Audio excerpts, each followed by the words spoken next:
Saya tidak menyangka akan ada pukulan backhand. Melihat paku yang tak terhitung jumlahnya dan yang di atas, Qin Yichen merasakan rasa takut sesudahnya. Dan Qin Yichen sakit kepala. Apa-apaan ini? Qin Yichen benar-benar terdiam sekarang. Saat hal ini muncul, Qin Yichen ingin menganalisis asal mula nafas ini dan menentukan cara untuk menghadapinya. Tetapi setelah hanya mencoba, dia tidak dapat menemukan sesuatu yang mirip dengan cara yang diketahui Qin Yichen. Tempat. Melihat paku-paku itu akan menenggelamkan Qin Yichen, di hutan di bawah, orang-orang berbentuk aneh menjulurkan kepala mereka. Mereka menatap langit, mulut mereka terbuka lebar, penuh dengan lendir berbau busuk. Mereka sepertinya sudah tidak sabar untuk menikmati daging lezat di hadapan mereka. Menabrak. Tiba-tiba, ada suara teredam, dan gelombang udara tiba-tiba meledak, dan paku agresif asli menghilang tanpa jejak pada saat ini. Di atas langit, Qin Yichen telah mengubah penampilannya. Setelah transformasi Suantian macan putih, Qin Yichen melihat pemandangan di depannya dengan ringan. Pupil vertikal menyapu makhluk di bawah satu persatu. Wajah Qin Yichen tenang, seperti raja gunungnya menghadap makanannya. Tekanan yang tidak dapat dijelaskan muncul di atas kepala makhluk aneh ini. Kamu adalah makhluk racun di mulut para dewa? Sepertinya kamu masih memiliki sedikit penampilan manusia, tetapi tanpa kognisi dan kesadaran manusia. Apakah kamu telah menjadi binatang buas yang putus asa? Yah, tidak apa-apa, aku suka berbicara sendiri. Kamu tidak perlu khawatir tentang itu, ketik saja. Dengan senyum tipis di wajahnya, Qin Yichen mengulurkan tangannya yang tertutup beludru dan mengguncangnya di udara. Tiba-tiba, kekuatan kepercayaan yang tak terhitung jumlahnya berkumpul di tangan Qin Yichen. Sama seperti ketika dia menempa tubuh ilahi, Qin Yichen membutuhkan senjata ajaibnya sendiri. Pada saat ini, Qin Yichen memiliki beberapa harapan di dalam hatinya. Ini seharusnya dilakukan di kota yang hancur, tetapi itu hanya karena Qin Yichen ingin menyembunyikan beberapa cara lagi. Qin Yichen memandang tangannya dengan acuh tak acuh. Penempaan senjata ilahi tidak berada di bawah kendali Tuhan.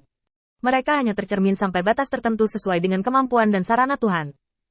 Qin Yichen melihat pemandangan di depannya dengan wajah tenang, dan pada saat kekuatan iman mengembun, dua aura hitam dan putih muncul dari udara tipis, menempati semua arah dunia. Makhluk racun di bawah juga sepertinya merasakan tekanan yang dilepaskan oleh Qin Yichen, dan tiba-tiba mengeluarkan raungan rendah, melompat setinggi ratusan meter. Mereka meraung, membuka mulut berdarah mereka, dan menggigit tubuh Qin Yichen.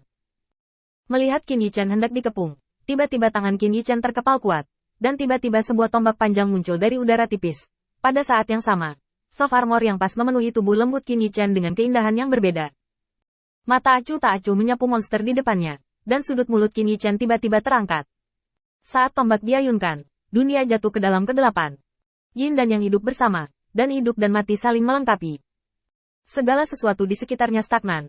Qin Yichen bahkan bisa melihat percikan ludah dari gigi tajam monster itu. Otot-otot di tubuh mereka tegang dan terlihat cukup tegang. Semuanya tampak terhenti. Qin Yichen tidak melihat mereka lagi, dan melambaikan tombaknya kembali. Kesunyian. Suara dengungan renyah terdengar di telinganya.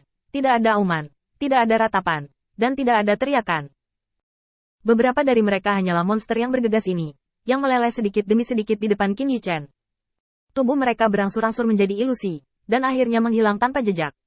Sampai monster terakhir menghilang dan langit kembali tenang sebelumnya, Qin Yichen mengangguk dan perlahan meletakkan tombak panjang di tangannya. Ketika dia melihat keluar, mata Qin Yichen menjadi lebih serius. Setelah memiliki tubuh dewa, semua aspek tubuhnya telah sangat meningkat, terutama dalam membawa kekuatan iman dan energi spiritual, yang dapat dikatakan berlipat ganda secara langsung. Pada saat yang sama, menggunakan transformasi Suantian macan putih, ditambah dengan sarana prajurit ilahi, pada awalnya adalah sesuatu yang tidak dapat dipertahankan Qin Yichen pada saat yang sama. Setelah memiliki tubuh dewa, Qin Yichen melakukannya dengan mudah. Sekarang, tidak ada target yang lebih kuat untuk gerakan ini sebagai target uji.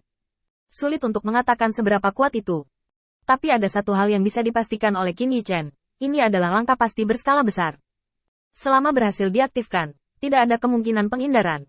Setelah menyingkirkan tombak, Qin Yichen menggelengkan kepalanya. Mari kita cari lagi.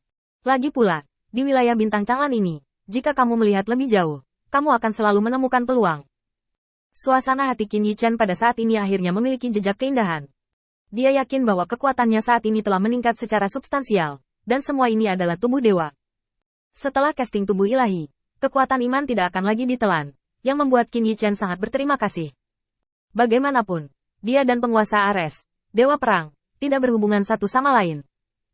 Dia bisa menggunakan ini metode untuk membantu dirinya sendiri dan memulai pelatihan yang benar, Jalan tubuh dewa.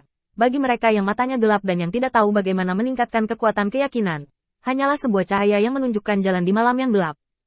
Setelah mengkonfirmasi sementara bahwa dia tidak memiliki faktor berbahaya, Qin Yichen menghela nafas. Kalau begitu terus cari dan lihat apakah ada yang cocok. Qin Yichen mengambil pertempuran dan kembali ke penampilan sebelumnya yang tidak berbahaya, berjalan melalui dunia ini. Tidak lama kemudian, Qin Yichen menemukan bahwa ada sesuatu yang berbeda. Karena dalam informasi yang diberikan oleh Mahkamah Agung pada awalnya, ada orang-orang dari alam dewa yang ditempatkan di wilayah bintang Chang'an ini. Tetapi saya telah lama mencari dunia ini. Tetapi saya belum bertemu siapapun. Ini mengejutkan Qin Yichen. Tidak, apakah aku di tempat yang salah? Qin Yichen harus berhati-hati dan menurunkan ketinggian penerbangannya. Lingkungannya sangat tenang, dan dia tidak mendengar auman atau mengagetkan burung apapun. Dunia seolah mati. Tepat ketika Qin Yichen bingung, tiba-tiba, dia melihat seorang pria memanggilnya di sebuah gua di bawah. Pada saat yang sama, aura mencapai telinganya dengan suara. Saudaraku di sana, apakah kamu di sini untuk menemui kami? Bagus sekali. Perintah untuk mundur datang terlalu tiba-tiba. Kami terjebak di sini. Jika Anda bisa membawa kami keluar, kami harus berterima kasih. Setelah berbicara, pria itu berbalik untuk menyapa orang-orang di dalam gua. Saudara-saudara, segera keluar. Ada ahli yang akan menemui kita. Setelah mendengarkan transmisi suara pria itu, Qin Yichen sangat marah di tempat. Tidak bisakah Mahkamah Agung melakukan sedikit urusan manusia?